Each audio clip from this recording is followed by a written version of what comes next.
Assalamualaikum warahmatullahi wabarakatuh. Perkenalkan, nama saya Aldi Kurniawan dengan nomor pokok mahasiswa 101209115B. Program Studi Manajemen. Di sini saya membuat video guna memenuhi tugas evaluasi tengah semester pada mata kuliah Pendidikan Agama 5. Dosen pengampu yaitu Pak Dr. Budi Zatmiko, IR, MSI. Di sini akan saya jelaskan mengenai pemahaman materi PAI 5 pada pertemuan 1 sampai ke 4. Kalamullah, Ta'rifatul Quran atau mengenal Quran. Berikut.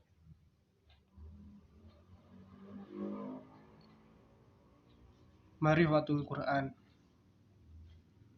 Para ulama menyebutkan definisi Al-Quran adalah kalam atau firman yang diturunkan kepada Nabi Muhammad SAW yang pembacanya merupakan suatu ibadah. Bila disebut nama Al-Quran, ia mengandung beberapa hakikat seperti kalamullah, mukjizat, diturunkan kepada hati Nabi, disampaikan secara mutawir dan membacanya adalah ibadah. Kalamullah. Al-Quran merupakan kalam atau firman Allah. Dia bukan makhluk seperti yang diyakini oleh aliran Mu'tazilah atau perkataan Muhammad sebagaimana yang digembar-gemborkan orientalis.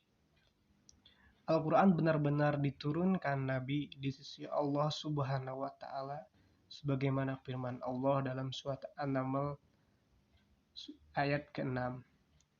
Dan sesungguhnya kamu benar-benar diberi Al-Quran dari sisi Allah Subhanahu wa Ta'ala yang maha bijaksana lagi maha mengetahui. Kalam adalah wasilah atau sarana untuk menerangkan sesuatu berupa ilmu pengetahuan, nasihat atau berbagai kehendak, lalu memberikan perkara itu kepada orang lain.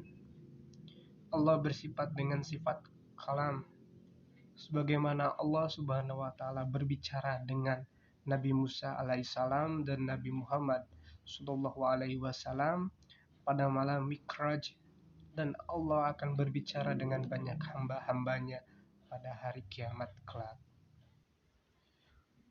Yusuf Qaradawi menyatakan bahwa 100% lafaz dan makna Al-Quran bersumber dari ilahi yang diwahyukan kepada Rasul dan Nabinya Muhammad Sallallahu Alaihi Wasallam lewat wahyu yang jelas dibawa turun seorang utusan dari jenis malaikat, yaitu Jibril, kepada seorang utusan dari jenis manusia.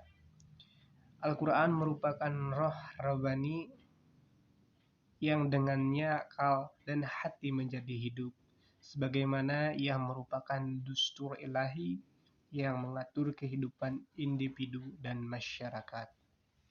Ayat-ayat Al-Quran disusun dengan rapih dan dijelaskan secara terperinci. Quran Surat Hud ayat ke-1 menerangkan, dan Al-Quran itu telah turun dengan membawa kebenaran.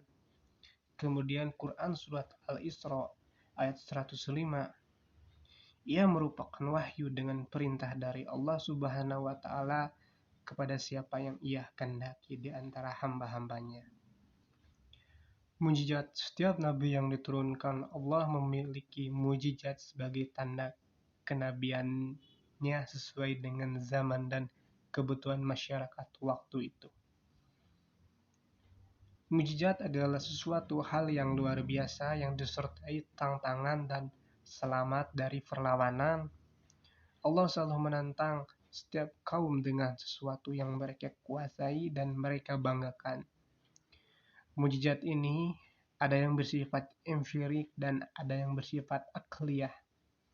Kebanyakan mujizat Bani Israel bersifat empirik dan mujizat Nabi Muhammad bersifat akliyah. Sebagaimana mujizat Nabi Musa alaihissalam adalah tongkat yang bisa berubah menjadi ular. Karena penduduk Mesir dan Fir'aun, penguasa mereka, sangat menganggung-anggungkan sihir, sedangkan syariat Islam bersifat abadi dan universal. Maka mukjizatnya pun bersifat akliyah dan abadi agar dapat disaksikan oleh orang-orang yang mempunyai pikiran.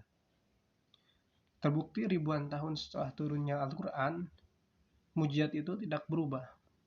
Umat manusia di era milenium ini semakin menghargai budaya intelektual, mencintai ilmu pengetahuan, apakah dalam bentuk sastra, tulisan ilmiah, ataupun lainnya.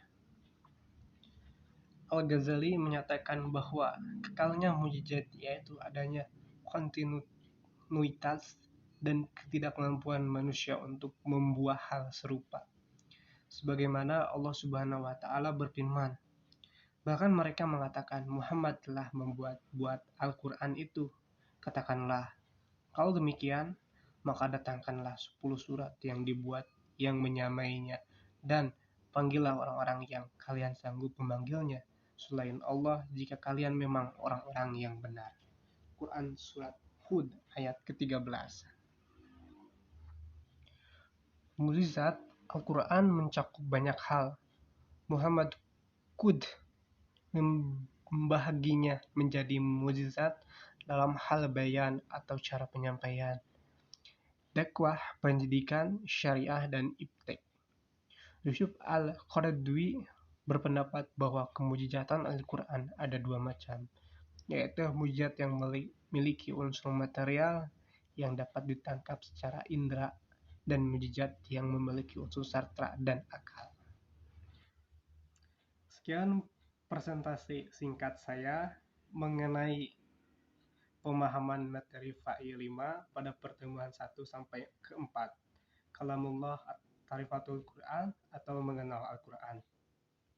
Mohon maaf apabila ada kata yang saya ucapkan keliru, itu viewer dari saya. Akhir kata, wabillahi taufiq wal hidayah. Wassalamualaikum warahmatullahi wabarakatuh.